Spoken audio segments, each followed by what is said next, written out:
Assalamualaikum warahmatullahi wabarakatuh dan selamat sejahtera. Bertemu lagi kita dalam kelas Bahasa Melayu. Baiklah, pada minggu ini kita akan menggunakan modul minggu yang ke-7. Cikgu harap murid-murid semua dapat menyediakan modul yang akan digunakan pada pagi ini. Baiklah, cikgu harap di akhir pelajaran pada hari ini, murid-murid dapat memahami dan menyebut pelbagai jenis ragam ayat dengan struktur binaan ayat yang betul dan tepat. Kemudian, murid dapat mengenal pasti perkataan imbuhan berdasarkan petikan dan menulis karangan catatan dengan format yang betul serta yang terakhir sekali, murid dapat mengenal pasti penjodoh bilangan yang terdapat berdasarkan petikan teks. Baiklah murid-murid, untuk soalan pada muka surat 2, cikgu mahu murid-murid kenal pasti dan gariskan pelbagai ragam ayat. Jadi murid-murid baca petikan dialog, kemudian keluarkan ayat penyata. Contoh ayat penyata yang diberi, banyak aktiviti yang kami lakukan bersama-sama ayah. Ya, itu contoh ayat penyata. Untuk pengetahuan murid, ayat penyata ialah ayat yang digunakan untuk memaklumkan atau menyatakan sesuatu dan diakhiri dengan titik. Jadi cari lagi 3 ayat penyata. Kemudian untuk ayat suruhan, kamu perlu cari ayat suruhan yang ada dalam petikan dialog ni. Contoh cikgu bagi satu. Amar, tolong buka pintu. Itu contoh ayat suruhan. Jadi ada lagi 2 lagi ayat suruhan. Murid-murid keluarkan dan tulis dalam kertas soalan yang diberi. Kemudian untuk ayat tanya, cikgu hanya mahukan satu saja ayat tanya yang ada dalam petikan dialog ini dan kemudian murid tulis dalam kertas modul yang kamu dapat. Dan yang terakhir, ayat seru pun hanya satu je. Murid cari satu ayat seru dan kamu tulis dalam kertas modul. Baik, itu tugasan kamu untuk soalan muka surat 2.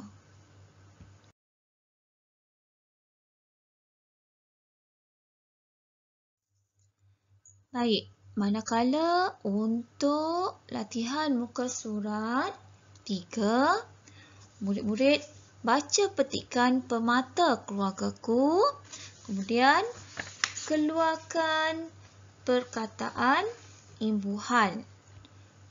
Senarai perkataan imbuhan. Contoh cikgu bagi, imbuhan dia ada imbuhan awalan, imbuhan apitan dan imbuhan akhiran.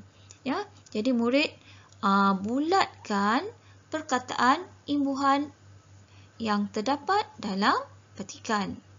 Baik, kemudian selepas murid bulatkan, contoh imbuhan genaplah. Jadi, tulis dalam kertas modul kamu, genaplah. Dan untuk kata dasar, genap. Jadi, tulis genap. Jadi, cuba cari lagi perkataan berimbuhan yang terdapat dalam petikan ini. Dan keluarkan kata dasar yang terdapat daripada perkataan berimbuhan yang telah kamu senaraikan. Contoh cikgu buat mengira. Mengira merupakan imbuhan awalan. Jadi, kata dasar dia apa? Mengira jadi kira. Jadi, kamu tulis pada bahagian kata dasar. Baik, ini tugasan muka surat 4. Baik, di sini cikgu ulang sekali lagi tentang perkataan berimbuhan. Ya, macam cikgu terangkan tadi. Contoh kalau genaplah, jadi kata dasar dia genap. Kalau menulis, tulis. Jadi cuba senaraikan lagi seberapa banyak perkataan berimbuhan dan tulis kata dasar. Baiklah murid-murid, sebelum kita pergi kepada tugasan menulis karangan, terlebih dahulu cikgu akan terang apa itu format karangan jenis catatan. Kalau ikutkan karangan jenis catatan, kamu telah belajar semasa di tahun 4 lagi. Baik, apa itu format karangan jenis catatan? Ya, format karangan jenis catatan, kita lihat di sini, melaporkan perkara yang penting sahaja. Ya, jadi apa yang penting saja kita masukkan dalam karangan. Bukan berjela-jela, bukan yang cerita yang meleret-leret. Itu bukan jenis karangan jenis catatan. Baik, ditulis secara kronologi. Maksudnya ikut urutan masa.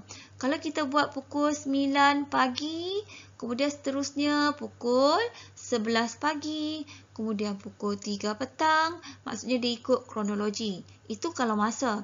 Kalau hari, dia buat contoh hari Isnin, kemudian hari Selasa. Mengikut urutan kronologi. Ya. Baik, ada dua jenis catatan, iaitu sehari. Dan lagi satu, jenis beberapa hari. Contoh kalau sehari, contoh hari Jumaat. Catatan hanya hari tersebut saja. Kalau beberapa hari, contoh Jumaat, Sabtu, Ahad. Itu jenis lebih daripada satu hari. Baik, urutan cerita dapat menimbulkan daya tarikan untuk mengetahui peristiwa selanjutnya. Maksudnya urutan cerita tu mesti ada sesuatu perkara yang menarik. Apabila kita baca, kita rasa sesuatu yang menarik untuk kita baca sampai kesudahan atau pengakhiran cerita. Baik, itu format karangan jenis catatan. Baiklah, di sini cikgu bagi contoh karangan catatan sehari. Baik, sebelum kita tulis karangan, contoh cikgu bagi sini, baru-baru ini kamu sekeluarga telah menghadiri majlis kenduri perkahwinan sepupu kamu. Catatkan beberapa peristiwa yang menarik semasa menghadiri majlis tersebut. Jadi, murid-murid kena ingat ya, kalau catatan, dia mesti ada hari. Cikgu pernah ajar, memang sebelum ni kita dah pernah buat hari, kemudian bila tarikh dia, tahun, nampak tak tahun, bulan, diikuti tahun. Mesti, wajib ada ini. Ini format catatan. Maksudnya yang cikgu bagi contoh ni, catatan untuk sehari. Hanya hari Ahad je. Jadi, mengikut kronologi. Kronologi itu maksudnya, contoh cikgu buat hari 6 pagi. Kan? Kemudian 7.15 pagi. Ya, dia mengikut urutan waktu ataupun masa. Ya, ini merupakan contoh karangan catatan sehari. Yang cikgu bagi ni hanya sebahagian saja ya. Dia belum lengkap. Jadi, ini contoh. Jadi, kamu boleh lihat ya. Baik, ini catatan sehari. Ya murid-murid, ini merupakan karangan catatan lebih dari sehari. Ya, kita baca dulu. Macam mana kita tahu karangan tu lebih daripada sehari? Ya, pasukan unit beruniform sekolah kamu telah mengadakan perkemahan selama 3 hari. Tulis catatan sepanjang perkemahan itu. Jadi sebelum kita baca soalan, kita garis dulu apa isi penting. Siapa? Apa yang berlaku? Pasukan unit beruniform. Di mana? Sekolah kamu. Ya, telah mengadakan perkemahan. Jadi mengadakan perkemahan berapa hari? Kalau kita lihat sini, 3 hari. Baik, kalau lebih 3 hari maksudnya catatan lebih dari sehari. Jadi tulis catatan sepanjang perkemahan itu. Jadi ini merupakan karangan jenis catatan. Ya. Baik, bila karangan jenis catatan, pertama sekali kita lihat di sini ada hari. Ya, tarikh bila. Kemudian diikuti dengan bulan. Dan akhir sekali, tahun. Jadi, kamu buat catatan ringkas apa yang berlaku pada hari Jumaat itu. Ya. Kemudian, kalau hari yang kedua, Sabtu. Jadi, buat cerita ataupun catatan pada hari Sabtu. Sabtu, tarikh bila, bulan ya, dan ikuti dengan tahun. Jadi, apa aktiviti yang berlaku pada hari kedua? Iaitu pada hari Sabtu. Ya, jika ada hari yang ketiga, buat hari Ahad. 14 Oktober 2012. Itu merupakan karangan jenis lebih dari sehari. Jadi, cikgu harap murid faham ya apa penerangan cikgu telah terangkan pada hari ini. Baiklah murid-murid, setelah kamu mendengar penerangan cikgu tadi, sekarang kita tugasan kamu perlu menyalin semula petikan karangan catatan. Baikkan berdasarkan modul ni, kamu lengkapkan tarikh dan juga tahun. Ya, contoh di sini, kalau karangan catatan mesti ada hari, kan? Kemudian di sini kamu pilihlah tarikh bila, bulan dah disediakan dan kamu buat tahun.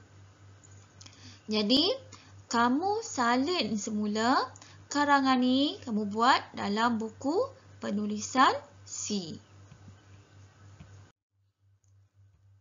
Baiklah, dalam buku penulisan C, kamu buatlah macam tadi tak ada hari kan. Jadi hari dah ada, cuma tak ada tarikh. Kamu buat tarikh, cikgu bagi contoh 24 Januari dan tahun cikgu bagi contoh 2021. Masa 8 pagi. Jadi kamu salin berpandukan modul yang diberi, buat sampai pukul 10.30 pagi. Buat dalam buku penulisan C. Baik, untuk tugasan kamu yang terakhir berdasarkan modul 7 dan minggu 7 yang telah kamu dapat. Jadi tugasan tersebut memerlukan kamu mengenal pasti penjodoh bilangan. Jadi kamu baca berdasarkan modul tu, kenal pasti penjodoh bilangan. Contoh penjodoh bilangan yang terdapat dalam petikan yang diberikan seperti sebatang jalan. Jadi, kamu tulis sebatang jalan dan sebatang dalam modul yang telah kamu dapat. Sebatang. Ya. Kemudian, kata nama apa dia? Jalan. Ya, ni kata nama jalan. Ya. Penjodoh bilangan dia sebatang. Jadi kata nama dia apa? Jalan. Jadi kamu tulis dalam jadual yang ada dalam modul. Ya. Jadi kalau ikut modul tu muka surat 8. Selepas dah kamu buat penjodoh bilangan dan kata nama, kemudian kamu salin semula petikan ni dalam buku penulisan C. Jadi bila kamu salin dalam buku penulisan C, kamu buat tarikh hari ni iaitu 4 hari bulan Mac 2021. Jadi inilah tugasan kamu sepanjang untuk minggu ini. Ya. Jadi kalau ada masalah kamu boleh maklumkan pada cikgu. Baiklah, itu saja untuk hari ini. Sekian, terima kasih. Dan cikgu harap kita dapat berjumpa, itu belajar secara bersemuka bermula hari Isnin ini. Baiklah, Assalamualaikum dan selamat sejahtera.